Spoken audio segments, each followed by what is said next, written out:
Radio activity को discuss कर रहे थे। प्रीवियस लेक्चर के अंदर हमने डेफिनेशन रेडियो एक्टिविटी क्या होती है, रेडिएशन कितनी तरह की होती हैं, इसके बाद हमारे पास रेडियो एक्टिविटी की हिस्ट्री, किस तरह रेडियो एक्टिविटी का फिनोमिना डिस्कवर हुआ, और उसके बाद हमने लास्ट में टाइप्स देखी थी, नेचुरल रेडियो एक्टिविटी क्या होती है और आर्टिफिशियल रेडियो एक्टिविटी क्या होती है। अच्छा, अब बात आ जाती है हमारे पास जो मेन चीज़ है ना, वो है रेडिएशन। कि हमारे पास जो रेडिएशंस बन रही होती हैं वो अल्फ़ा, बीटा और गैमा रेज हैं। अब ये रेज होती क्या, अल्फ़ा रेज होती क्या है, बीटा रेज क्या होती हैं, गैमा रेज क्या होती हैं, इनकी प्रॉपर्टीज़ क्या हैं, ये हमारे पास मेन चीज़ें होती हैं। चलो जी, हेडिंग दे दो। नेक्स्ट जो हमने चीज़ डिस्कस करनी है ये है types of rays. Types of rays. अब याद रखिएगा, जब भी कोई न्यूक्लियस टूटता है ना, उसमें से छोटा सा पार्ट, जिस तरह ये वाला ना पूरा ये बड़ा न्यूक्लियस था, इसमें से छोटा सा पार्ट लैदा हो गया, बाकी न्यूक्लियस आपका वैसे का वैसा। ये छोटा सा पार्ट लैदा हुआ है ना, इसको हम नाम दे रहे होते हैं रेडिएशन का। क्या नाम दे रहे होते हैं, रेडिएशंस का नाम दे रहे होते हैं। ये असल में देखा जाए तो ये अल्फ़ा पार्टिकल्स हैं, ये अल्फ़ा रेज हैं। सही है। तो हमारे पास जो टाइप्स ऑफ रेडिएशन को या टाइप्स ऑफ रेज को डिस्कवर करने वाला साइंसदान या स्टडी करने वाले साइंसदान का नाम रदरफोर्ड था।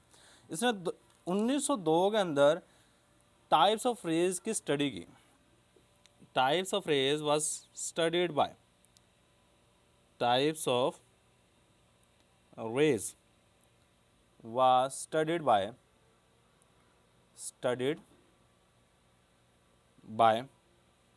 रदरफोर्ड। इसको स्टडी करने वाले साइंसदान का नाम रदरफोर्ड था। क्या नाम था, रदरफोर्ड। और कब इसने ये स्टडी की, ये सन था 1902। 1902 में इस चीज़ की स्टडी की। अच्छा, याद रखिएगा हमारे पास जो रेज़ है ना, वो तीन तरह की होती हैं, alpha rays, beta rays, gamma rays. सबसे पहली बात कर लेते हैं अल्फ़ा रेज़ की।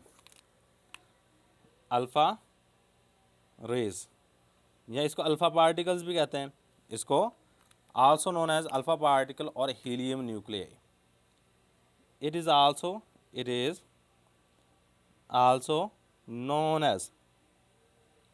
As alpha particles. इसको अल्फ़ा पार्टिकल्स का भी नाम दे रहे होते हैं, और हीलियम न्यूक्लियाई, और हीलियम न्यूक्लियाई का भी नाम देते हैं। अच्छा, सबसे मेन चीज़ पता है कहाँ पे आती है? अगर कोई बंदे से पूछ रहे हैं ना कि अल्फ़ा रेज को हम हीलियम न्यूक्लियाई क्यों कहते हैं, रीज़न बताओ, तो नहीं पता चल रही होती रीज़न। इसकी हालांकि सिंपल सी रीज़न है। हीलियम एटम हमारे पास किस तरह का होता है, पहले ये चीज़ आपको सबसे इंपॉर्टेंट है।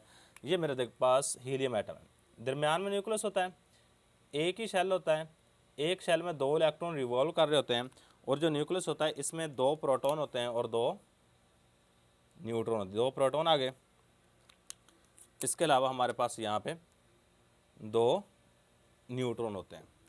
सही है। ये हमारे पास ब्लैक वाले सपोज कर लीजिए प्रोटॉन है, और ब्लू वाले हमारे पास न्यूट्रॉन है। देखो, ये हमारे पास है हीलियम एटम। क्या है, हीलियम एटम। अगर इस एटम में से मैं दोनों के दोनों इलेक्ट्रॉन को निकाल दूं, रिमूव करवा दूं, तो हमारे पास बाकी जो चीज़ बचेगी ना, वो कुछ ये वाली होगी, सिर्फ और सिर्फ न्यूक्लियस बच जाएगा। सिर्फ और सिर्फ न्यूक्लियस बच जाएगा, और न्यूक्लियस के अंदर दो प्रोटॉन होंगे और दो न्यूट्रॉन होते हैं। अब आपको इस चीज़ का इल्म है कि प्रोटॉन के ऊपर जो चार्ज होता है वो पॉजिटिव होता है, और न्यूट्रॉन पे कोई भी चार्ज नहीं होता, इसलिए इसके ऊपर ओवरऑल चार्ज बनेगा +2। और ये किसका न्यूक्लियस है, हीलियम का। किसका न्यूक्लियस है, हीलियम का। इसे हम अल्फा पार्टिकल को हीलियम न्यूक्लियाई भी कहते हैं। और याद रखिएगा हीलियम न्यूक्लियाई को ये वाली चीज़ He42 इस तरह भी हम लिख देते हैं कि ये हीलियम न्यूक्लियाई है। अब यही बात हमने कुछ चंद एक चीज़ें यहाँ पे लिखेंगे कि अल्फा पार्टिकल को हीलियम न्यूक्लियाई कहते हैं because it has 2 proton and 2 neutron. Helium nuclei has, या alpha particle has 2 proton and 2 neutrons and having, और इसके ऊपर जो चार्ज होता है याद रखिए +2 चार्ज है, एंड हैविंग +2 चार्ज, और इसके ऊपर +2 चार्ज होता है। ये बड़ी इंपॉर्टेंट बात है। तो ये था जी हमारे पास अल्फा पार्टिकल। अल्फा पार्टिकल के बाद हमारे पास नेक्स्ट चीज़ आ जाती है गैमा रेज या गैमा पार्टिकल, गैमा रेडिएशंस। काफ़ी सारे नाम हम यूज़ कर सकते हैं। सॉरी, गैमा कह दिए, बीटा पहले कर लो, बाद में गैमा करते हैं। नेक्स्ट हमारे पास बीटा रेज। अच्छा बीटा रेज कौन सी होती हैं? बीटा रेज कहते हैं जी एक्चुअली इलेक्ट्रॉन्स होते हैं। बीटा रेज हमारे पास क्या होती हैं? Beta rays are actually electrons. Beta rays are actually, ये असल में दर हकीकत में इलेक्ट्रॉन्स होते हैं, इलेक्ट्रॉन्स। और आपको पता है जी इलेक्ट्रॉन्स को हम कुछ इस तरह से रिप्रेजेंट कर रहे होते हैं, यहाँ पे -1 0 इस तरह से रिप्रेजेंट कर रहे हैं, यानी कि इसके ऊपर जो चार्ज होता है वो कंपेरेटिव चार्ज होता है वो -1 होता है। सही है। बीटा रेज वैसे दो तरह की होती हैं, एक पॉजिटिव बीटा रेज भी होती हैं और नेगेटिव बीटा रेज भी, लेकिन मैं यहाँ पे जो बात कर रहा हूँ वो नेगेटिव बीटा रेज की। बस सिंपल सी बात याद रखिए, beta rays are actually electrons. Beta rays are actually ये दर हकीकत में क्या होते हैं? एक्चुअली इलेक्ट्रॉन्स होते हैं। ये क्या होता है हमारे पास? एक्चुअली इलेक्ट्रॉन्स होते हैं। इसके बाद हमारे पास नेक्स्ट चीज़ आ जाती है गैमा रेज। नेक्स्ट चीज़ क्या है यहाँ पे? Gamma rays. अब गैमा रेज क्या होती हैं? ये ऐसी रेज हैं जिनका ना तो मैस है और ना ही इनका कोई वजूद होता है, ना ही इसका एटॉमिक नंबर होता है, ना एटॉमिक मैस है, एटॉमिक नंबर भी ज़ीरो है, एटॉमिक मैस भी ज़ीरो है, और ये सिर्फ और सिर्फ एक रेडिएशंस हैं जो ट्रैवल करती हैं। और गैमा रेज की एनर्जी बहुत ज़्यादा होती है। सही है, चलो इसके बारे में चंद एक बातें लिख लेते हैं। तो गैमा रेज को रिप्रेजेंट करने के लिए हम इस तरह लगा के ना, इसके ऊपर यहाँ पे भी ज़ीरो, यहाँ पे भी ज़ीरो लगा देते हैं। इसका मतलब ये होता है कि इसका मैस भी ज़ीरो है और मैस एटॉमिक नंबर भी ज़ीरो है, एटॉमिक मैस भी ज़ीरो है। सही है, तो गैमा रेज हैज़ नो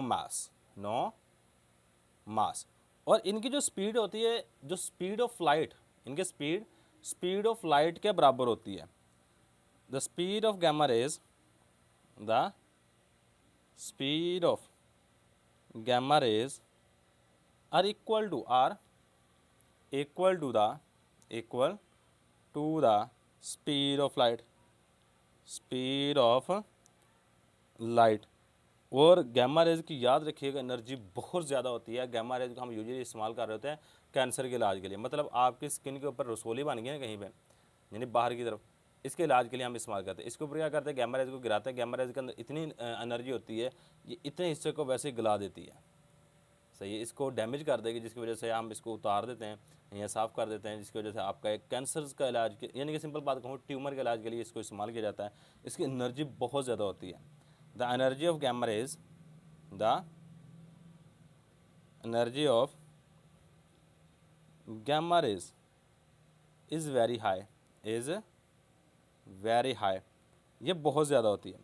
और नेक्स्ट जो चीज़ है बच्चे, ये भी याद रखिएगा, इसके ऊपर कोई चार्ज नहीं है। इट हैज़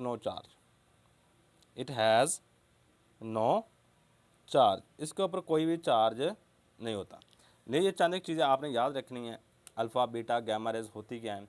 यही था जी हमारे पास आज का लेक्चर। थैंक्स फॉर वॉचिंग, और इसका एक स्क्रीनशॉट ले लो। अल्लाह हाफिज़।